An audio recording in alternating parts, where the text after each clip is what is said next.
Okay, good evening, everybody, and Hazak Baruch, thank you for joining us on this lovely Wednesday evening as we are studying together Pirkei Avot. Here we are at the back end of chapter 4.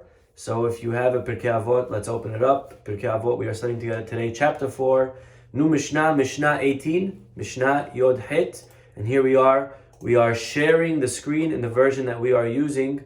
It's going to appear as Mishnah number 14, okay? We're studying Pirkei Avot, Mishnayot. Here we go. Share the screen. And here we go. Rabbi Nehorai Omer. Okay, so the author of our Mishnah today, the author of our teaching, is Rabbi Nehorai. Now, have any of you ever heard of Rabbi Nehorai? Rabbi Nehorai is a name that there's actually a song that they made after him from one of his teachings, but it's actually not so clear who he is, because Nehorai was not his real name. Nehorai is a word that means to light up, to enlighten. In Aramaic, the way we say Nahor means light, okay? So Nehorai is the rabbi who enlightened. Well, what was his real name? So it's actually not so clear. Some say his real identity is Rabbi Meir, which actually fits, because what does Meir mean in Hebrew? Or Lehair, right? Meir. So Rabbi Meir is Rabbi Nehorai. Okay, some say it's Rabbi Nehemiah, and some say it's actually a rabbi that came a little bit earlier, Rabbi Elazar ben Arach, who we studied about, and we said he was someone who was who put all the other rabbis in his back pocket. Okay. Well, Rabbi Nehorai comes along and he teaches us. Here's what he has to say. Heve gole limkom Torah. Make sure that you are gole. Anyone know what gole mean? What does gole mean? Gole from the word galut. We are right now in exile. Says Rabbi Nehorai, exile yourself to a place of Torah. Ve'al tomar shehi tavo aharecha. And do not say that it will, and assume that it will follow you. Shehaverecha yekayemuha beyadecha, and it is your colleagues who will cause it to remain with you. Ve'el binatecha al tishaem. Do not rely on your understanding. Okay? So basically, just to summarize what he's saying, and then we'll study in depth. Rabbi Nehorai is telling us that sometimes we find ourselves in situations in life that we want to move somewhere, right? Prices of houses are too expensive where we live. We're looking to move, right? There's a job opportunity that opened up somewhere. I'm looking to move. I don't like the schools here. I'm looking to move, right? Says Rabbi Nehorai, make sure you move to a place. Heve gole limkom Torah. First question we should ask ourselves when we're moving somewhere is, we're moving to a new block, we're moving to a new community.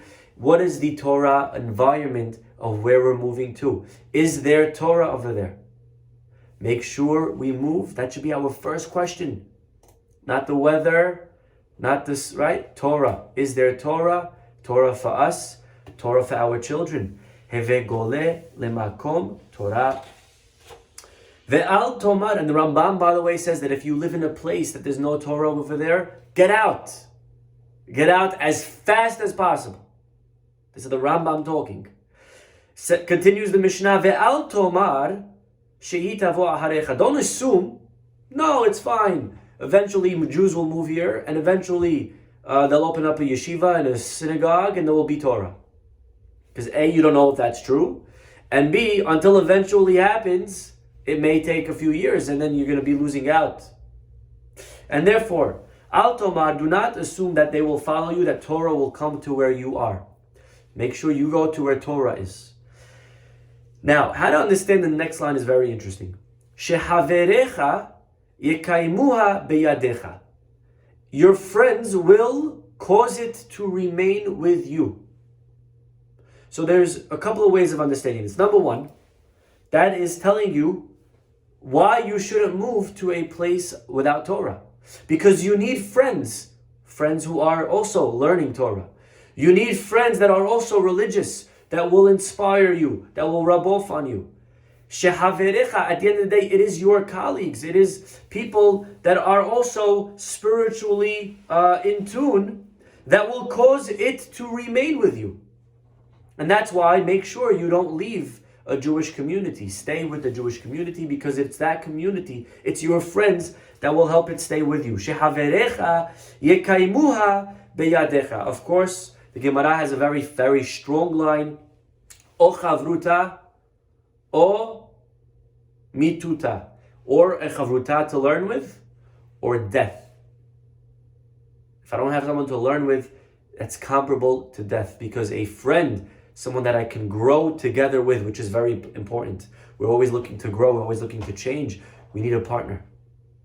We need someone that we can grow with, someone that we can encourage, that will encourage us, that we can both do it together. It's very hard to do something alone. And it doesn't matter what it's in. It could be exercising, it could be a diet, it could be going to college, it could be doing schoolwork, it could be a hobby, it could be learning Torah. It does not matter. We need a chavruta, we need a friend, a partner that we go jogging with, a partner that we're going to practice yoga with, a partner that we're going to study Torah with, a person that's going to help us. We're going to keep each other, making sure we grow in Lashon Hara areas, or Ben Adam Lamakom, or Shabbat, or Kosher. It doesn't matter. We need a chavruta. And it's that chaver, which comes to the word, like we spoke about in the past, how important a chaver is. A chaver is not just a friend. Chaver is the word hibur. Right? Lechaber is an essay. Chaver is someone who is stuck to us. Chaver is someone that influences us, someone that inspires us. Very important who our friends are, by the way. Okay? Very important who our friends are. And therefore, our friends, we need them. They sharpen our understanding. When we learn something, they challenge me.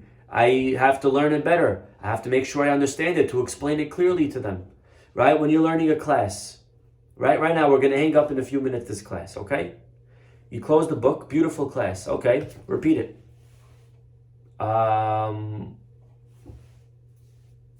Give me a minute, let me just review, right?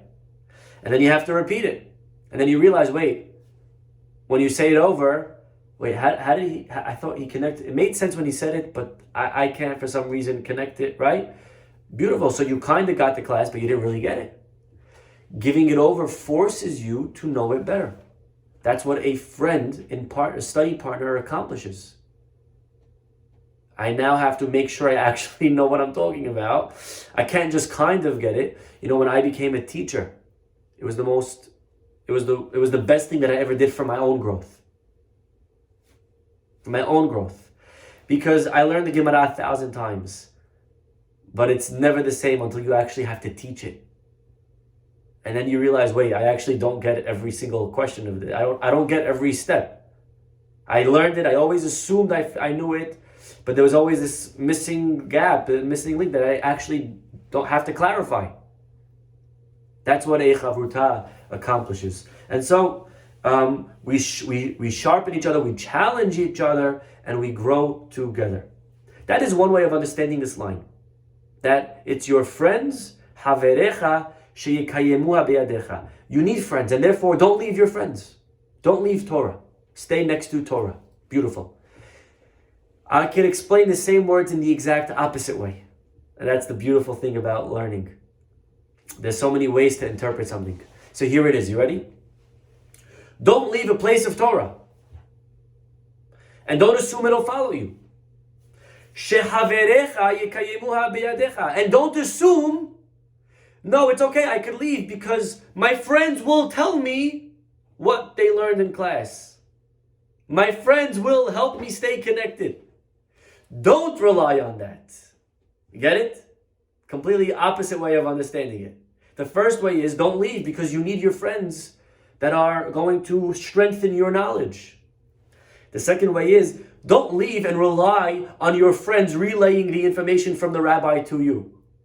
No, we need to stay close to the rabbi. We need to study straight from the rabbi. Do not rely on our friends and depend on them bringing us the information. We need to go to the master himself. Okay? Beautiful. And finally, ve'el binatcha al tisha'en. What does bina mean? What does bina mean? Bina is understanding. Ve'el binatecha al tisha'en. Do not rely on your own understanding. What does that have to do with? Well, it's saying the following. Here you are, you're listening to me right now. We're studying the words of Rabbi Nehorai. And he's telling us, don't move to a place that there's no Torah. Okay. But we may have an argument on that. We may be able to rationalize why it's okay to move to a place of no Torah. You know what it is? No, Rabbi, it's fine. I'm taking Sfarim with me. I'm going to take books with me, and I'm going to study their Torah, and I'm going to open up a yeshiva there, right? My house is going to become a Beit Midrash. Maybe that's a good answer. I'm going to take with me books and study in the new place Torah. But what do you mean? There's no rabbi to study from? No, but I'm going to study from the books. But there's no yeshiva. No, there's no synagogue. No, but I have books. Ve'el binatcha al tisha'en. Do not rely on merely studying from a book. And this is something that we should spend a few minutes on because it's a very important concept. We know that we have, how many Torahs do we have? What do you mean, Rabbi? We have one Torah, no? I thought we had, okay. The answer is we have two Torahs. Torah shebichtav and Torah shebe'al peh. We have the written Torah and we have the oral Torah. This week's parsha, the Jewish people were at Har Sinai. And they get the Torah, right? Parashat Yitro. Which Torah did they get? Quickly, answer. Don't think. Which Torah?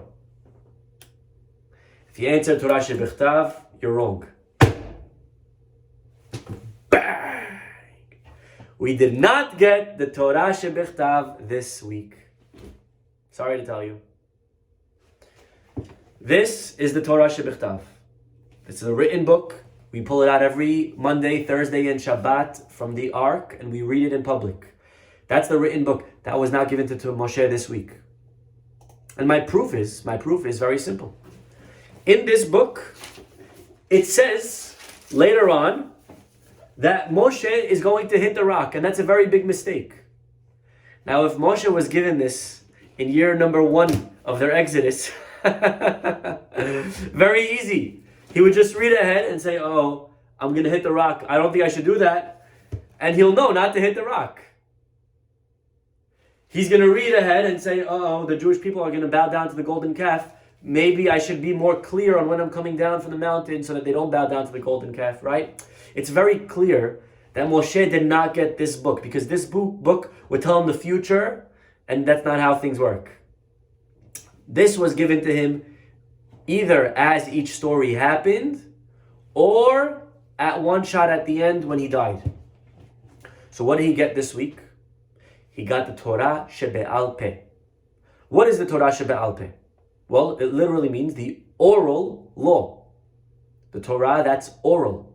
That's mouth to mouth.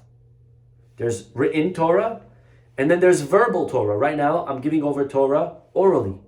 From my mouth to your ears, we're not reading it somewhere. We're studying it inside, but then there's also... Now, why did Hashem create a Torah that's oral? Why not have it all written down? Maybe the whole Torah should be written down for everyone to read from. It's a very good question. One of the answers is that Hashem was worried. If it's written down, then we could lose something very valuable. And again, it goes back to what we're talking about right here. There's a tremendous benefit for when yes, it's going to be impossible to carry. That's also true. It'll be way too long. But besides for that, Hashem wanted there to be a system where I study from a teacher, not from a book. Because at the end of the day, you can learn a lot of things from a book, but you're limited. You cannot learn character from a book. There are many things that a book cannot teach us. You know, in the world of medicine, People go to high school, they study for 4 years. They go to college, they study for 4 years. They go to medical school, they study for another 4, 6, 8, I don't know how many years, okay? When they're done, 12 years of studying, the guy passed with flying colors his MCATs, got 100% on the test and everything. You know what he has to do now? You know what every doctor, after they passed every test, you know what they have to do? They got to go be an intern. An intern? What does that mean? I open up my own practice. I got 100 on every test. I studied every book. I memorized every word.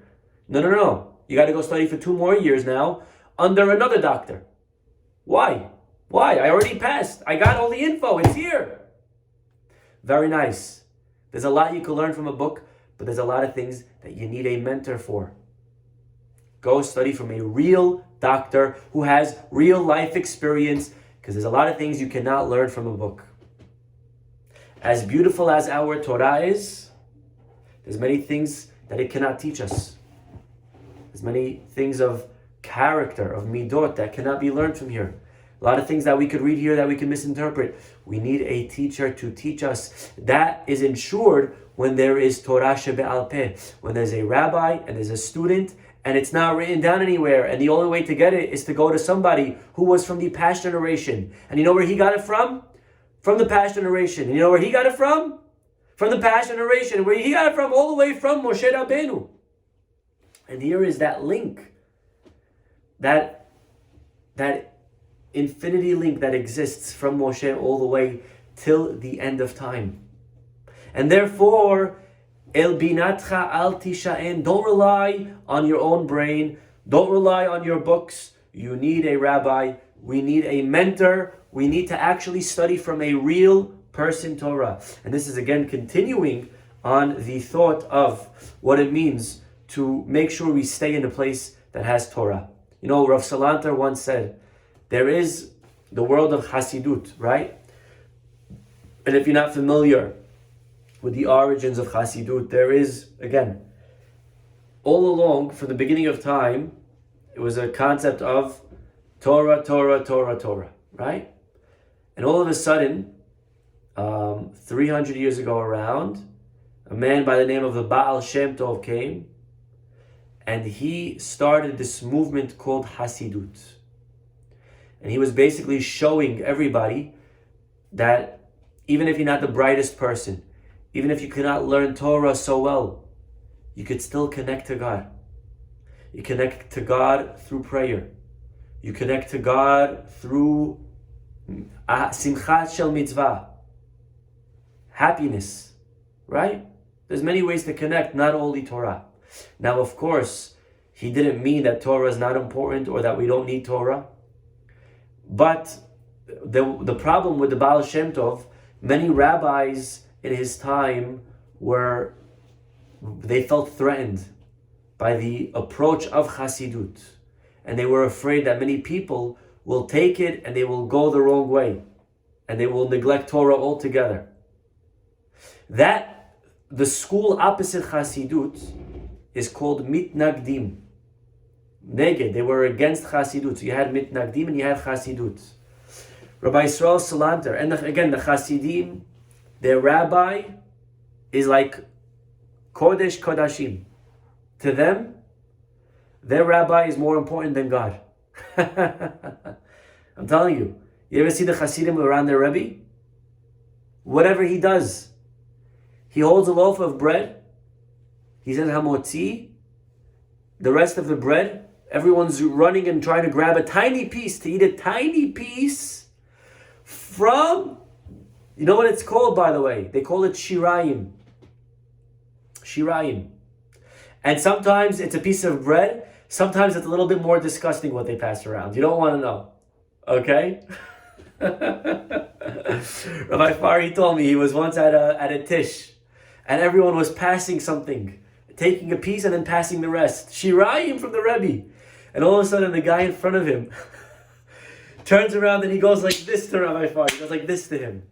And Rabbi Fari looks down at what he received.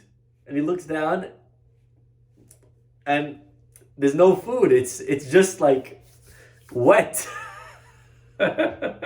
He's like, what is it? Was it the guy? The guy goes, "You ready for this? It's crazy. We're passing soup from the Rebbe." This is what they were passing: soup, shirayim from the Rebbe. Okay. This is their rabbi. He has soup. We're gonna get a piece, and everyone passes, and they're licking it, and it's from the Rebbe. This is the respect they have. Okay? The Rabbi Yisrael Salanter once said, and he was half joking, but it's actually, there's a lot of truth to it. The Hasidim think that he has a rabbi, and therefore he doesn't need books. The Mitnaged thinks that he has books, and therefore he doesn't need a rabbi. Very powerful. And at the end of the day, we need both. We need the books, but we also need the rabbi. And either one by itself is insufficient. That is the approach of, that is the words of Ve'el binatecha al tisha'en. You know, Rabbeinu Yonah says a beautiful interpretation to this Mishnah, and he says like this, to these lines, these words: even if you end up moving to a place and you follow the first half of the Mishnah, and you stay in a place of Torah, and you become a great scholar, still, el binatecha al tisha'en. Do not rely on your own knowledge. Even if you're a big rabbi, always get a second opinion. Have the humility to get counsel from people around you. Rabbi Moshe al-Shakar. Rabbi Moshe al-Shakar, any of you heard of him? All the time, right?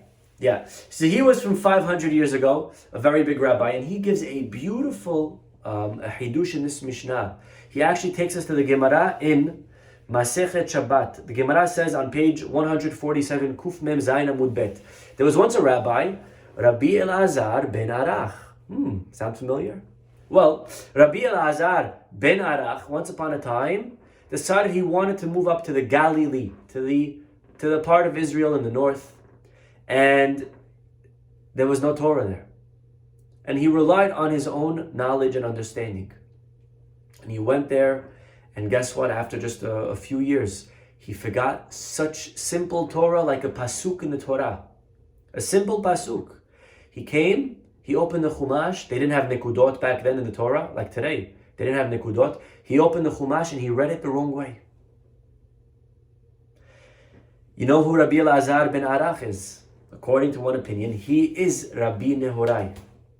And so he is coming and he's learning from his own personal life experience. And he's saying, Heve goleh lemakom Torah. Look what happened to me. I'm a very big rabbi. And when I left the Torah community, I forgot a simple pasuk.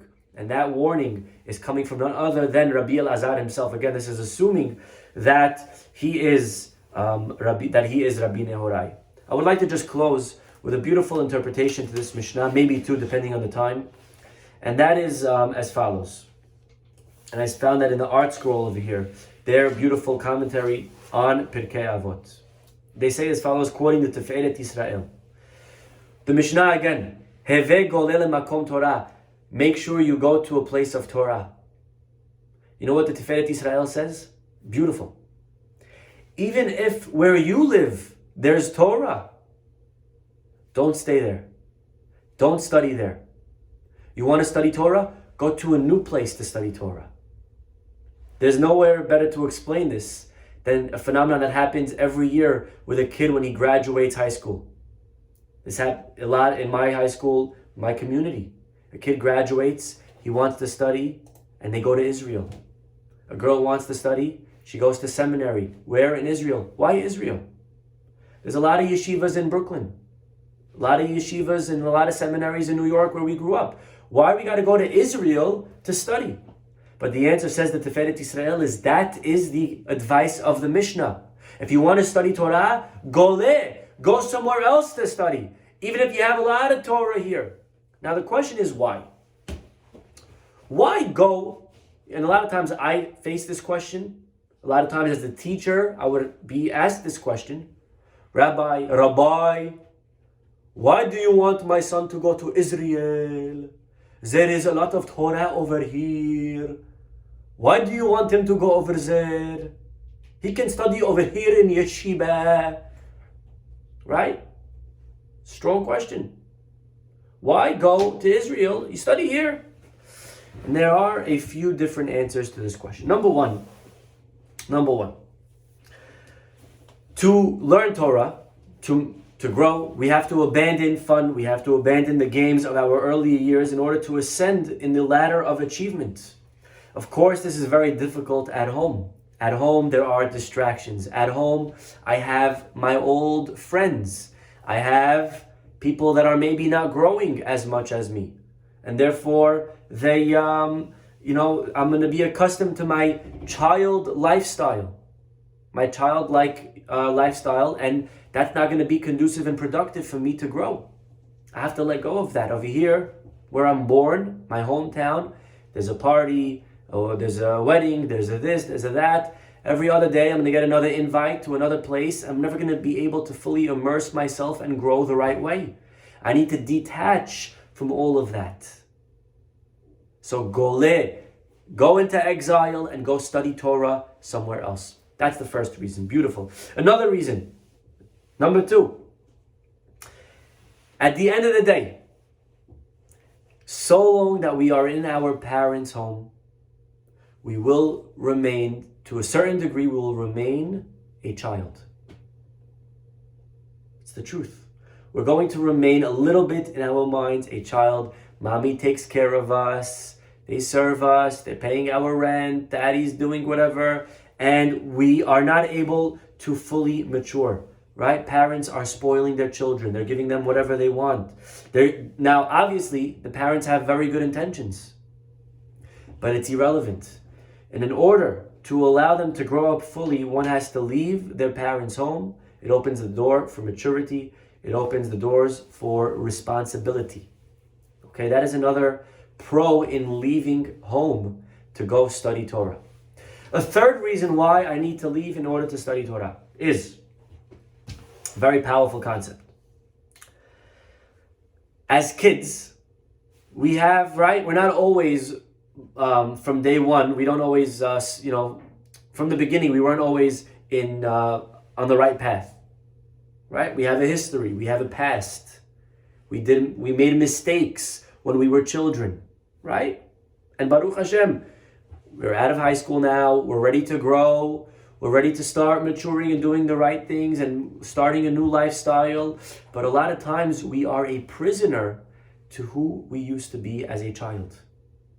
A lot of people, they'll see you, they'll start getting religious and they'll say, oh, look at you.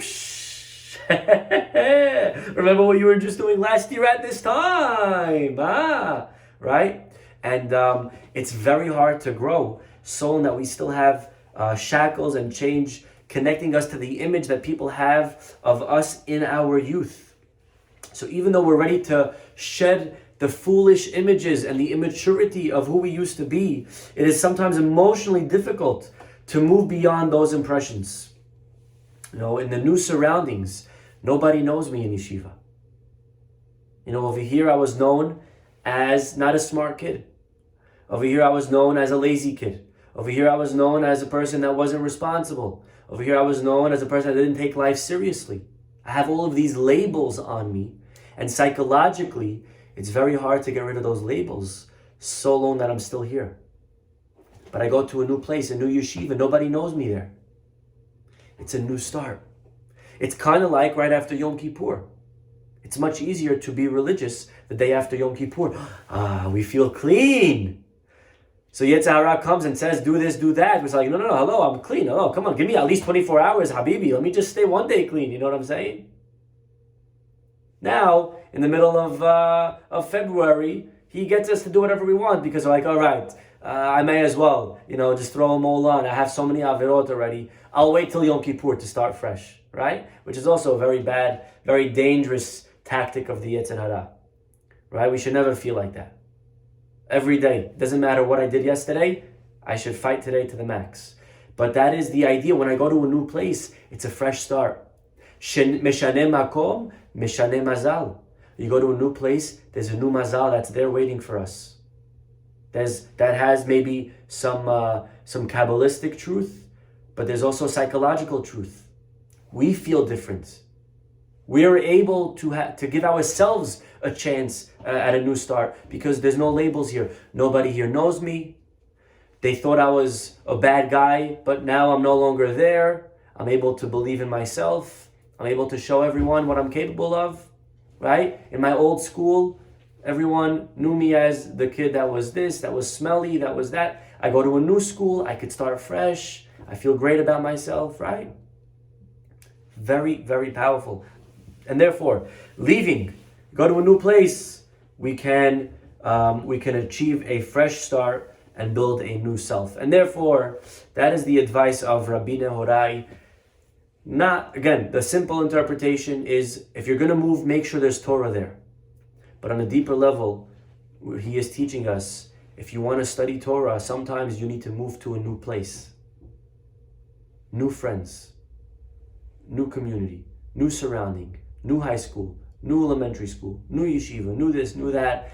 Start over, start fresh, let go of my past, and now I'm a new person, and I'm able to start all over again. So these are, again, some beautiful thoughts from Rabbi Nehorai. We'll stop it over here for today. Have a wonderful night.